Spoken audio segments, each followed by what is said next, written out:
But you are 100% correct, Christian, when you have the hypocrisy of Islam, which continues to lie, as long as it's okay that it's non-Muslim. You can kill those who will not convert as long as they are non-Muslims refusing to join in Islam. And so that is very important. Now, it's okay. So we don't have a caller actually on the line. Now, Dr. Warner, do you have any statements or any feedback on that as well?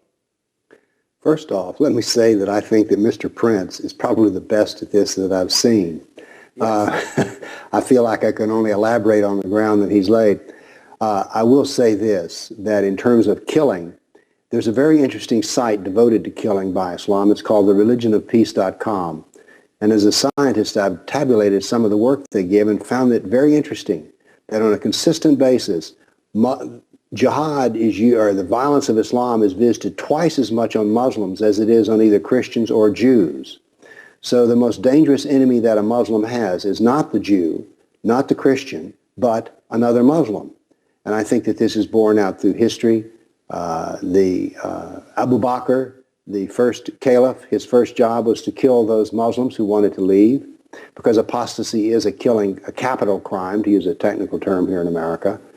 So, but all of this, of course, gets back to the ethical position, which has been stated that the ethics of Islam are very dualistic. There's one set of moral code for Muslims and another for the kafir. And we've already mentioned this, that a Muslim is not to kill another Muslim, but he can kill a kafir. A Muslim is not to rape another Muslim, but he can rape a kafir.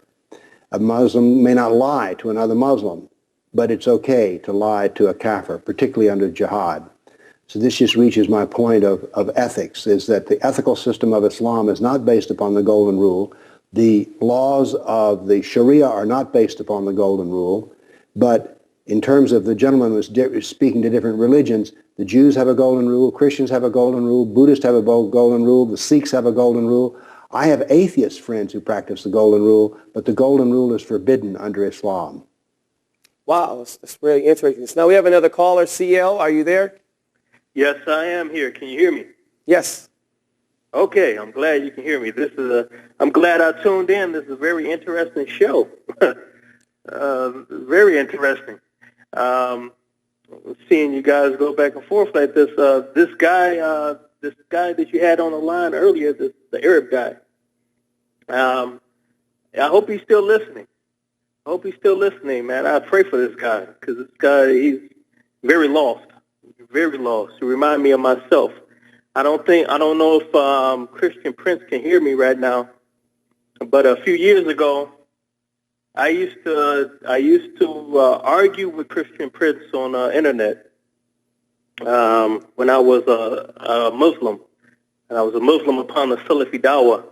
Very hard-headed, and he used to try to correct me and straighten me out like he's doing this gentleman that you just had on the line. Another thing I wanted to bring back up, which you brought up earlier, was the situation with the monks from Najran. That's an interesting thing that Christian Prince said about how the monks challenged Muhammad to a formal debate. Muhammad refused, and instead he challenged them to curse themselves.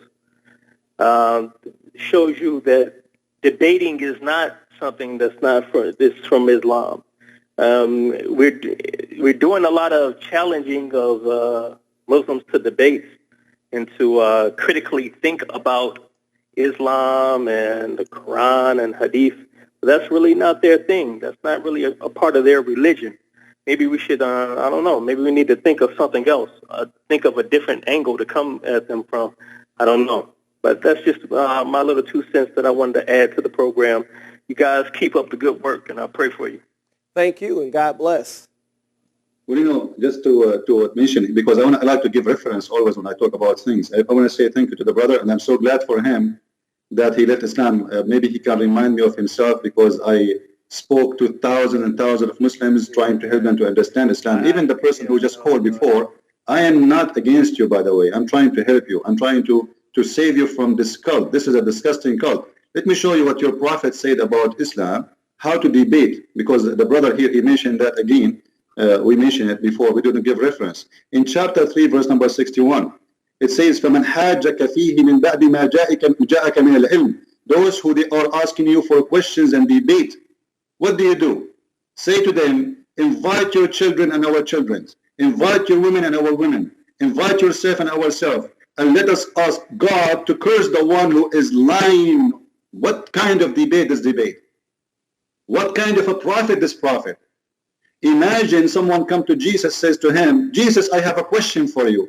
And then Jesus says, oh, invite your women, I invite my women. Invite your children, I invite my children. Invite yourself, I invite myself. And let us invoke God to curse the one who is lying.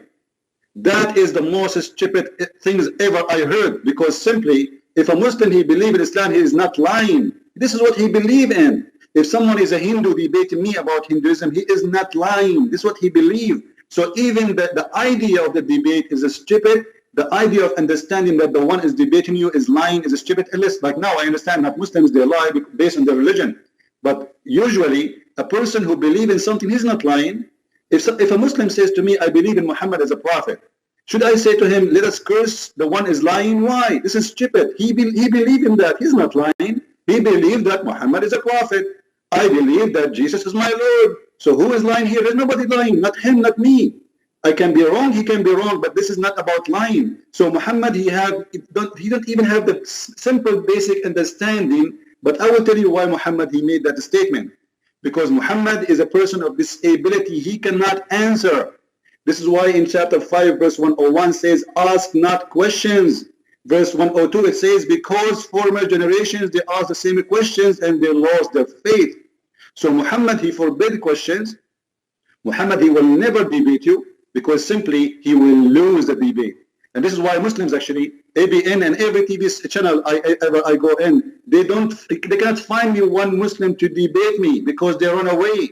They choose their cherries. They try to find a soft Christian who know nothing about Islam to debate. But when it's come to someone he can burn Islam, they run away. I advise you, the one who called before, to get my books. Maybe you can learn something. I have the Deception of Allah to show you how God of Islam is nothing but deception. And I have my second book, which is Quran and Science in Depth. You know, I would love to give it to you even as a gift. So maybe you can be saved and you can know the true Lord, the one who says, love your enemy. The one who says, if somebody asks you for your coat, give him your address. The one who says, go and teach and preach all the world, all nations, not the black, not the white, not the Arab. This is Jesus. So I invite you to him. Wow, that is so powerful. I mean, honestly, God bless you, Christian. I come across, Muslims who just clearly, they don't know really their true doctrine. They don't really understand. And when you begin to question them, they do and they will question their faith. So I believe we discovered something, and I would like to even make sure we critically understand. So one way of really, really getting the faith of Christianity and of Jesus Christ to the Muslim is simply to challenge them. The Bible is really clear about being ready in season and out of season, to have a strong faith and have a reason for why you actually believe in what you believe in. So we've noticed and we've discovered that show that in Islam, you don't have a true reason of why you believe. In fact, you want to discourage any type of critical analyzing of what you believe or your faith, because if we really share truth to falsehood, or even what you perceive to be truth, you will realize that it's false. So the more we challenge Islam, the more we challenge the discrepancies in moral and unethical practices of Sharia law and all of these things, you will continue to break down the false facade of Islam and the deception. And that's very important, the deception that is Islam. And I believe that is the exact same way that we should challenge these individuals. So we have a break now, and we want to get back and be able to continue this discussion. And God bless. Bill Warner here, and we would like to have you, sir, finish out And have any statements concerning just the finishing out of the show? We've had such great debate, and we've had Christian Prince, who has been just a dynamic minister of truth to just shed light on the falsehood of Islam and the falsehood of Sharia law, and just understanding that this is a religion of deception, a religion of hate. So Dr. Bill Warner, we would like to have you share your feedback to finish out the segment. First off, let me say that one of the wonderful things about ABN is what we've just been experiencing here. In America, there's very little open discussion about the truth of Islam. And this is the reason that I come on to ABN, is because it's one of the few venues where you can actually hear Islam discussed in a factual basis. And the other nice thing about watching ABN is, like today, I've never met Mr. Prince before. But I've got to tell you that one day I would like to meet him in person, because he is a man that, the kind of guy that I like. He knows what he's talking about, and he's very firm in it. Today we see people being shy with their opinions. Political correctness has made liars out of many of us. And so people like Mr. Prince are a real breath of fresh air. And the whole business that ABN, which is involved in, which is like an open discussion. I'm a scientist by training. And in science advances by debate, not authoritative reasoning. That is, just because a man is a scientist doesn't mean you can't challenge what he says. And with ABN, we see that we're actually indulging in critical thought, using factual reasoning. And so this is a wonderful show. The only problem with it is we don't have 1,000 of them across America. I do a radio show every Friday from 11 to 12, and it's talk radio, and I say when we get off the air, I don't know why more people don't want to discuss political Islam, because it is fascinating to learn about. It's a world that's different from ours, and ABN is a place that gives us a place to learn about such a different world that is called Islam. Wow, and I just want to say you're absolutely correct. I think Christopher has been dynamic, and I also would like to say that your political correct has been a cancer to our society. It has allowed the falsehood of Islam and so many other topics to just continue to go unnoticed and even grow, because we can't challenge these things without being called Islamophobic or homophobic or some type of hate monger or a bigot. And we're just telling the truth about these things. So thank you, and God bless Dr. Bill Warner, and continue your efforts and all that you do. We have two callers on the line. George, are you there? Yes, I'm there. God bless you guys. I came in the first of the show, but I'm still hearing, and I want to pray for that person who is coming to seek for the truth. And the truth we believe that Jesus will tell us all the human being is a sheep, went astray without Jesus. So we agree. We Christian, Jew, name it. They are sheep, went astray without Jesus. But we are comparing between Jesus saying and Muhammad saying. So if you Christian can elaborate about all the Muslim believe about when the last day comes, there is a tree and a rock will confess behind him a Jew to come, the believer, the Muslim, to kill them. So all the Muslims in their hearts, they hate Jew because that's what Allah asked them to do.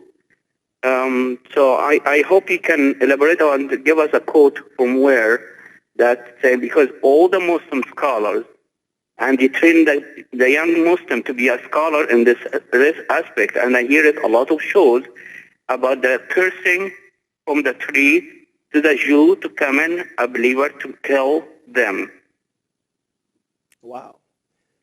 Okay. Wow. I just want to say thank you for those words. We have such great commentary right now, and I appreciate the bold convictions, because as Dr. Warner stated, we need strong conviction, and we need to not be moved. It's very important, because the Bible says a double-minded person is unstable in all their ways. It's really time that we stand firm on the truth and not be apologetic for it. And it's very important. But Christian, do you have any feedback for our caller? Well, what he said is absolutely true. This is in the book of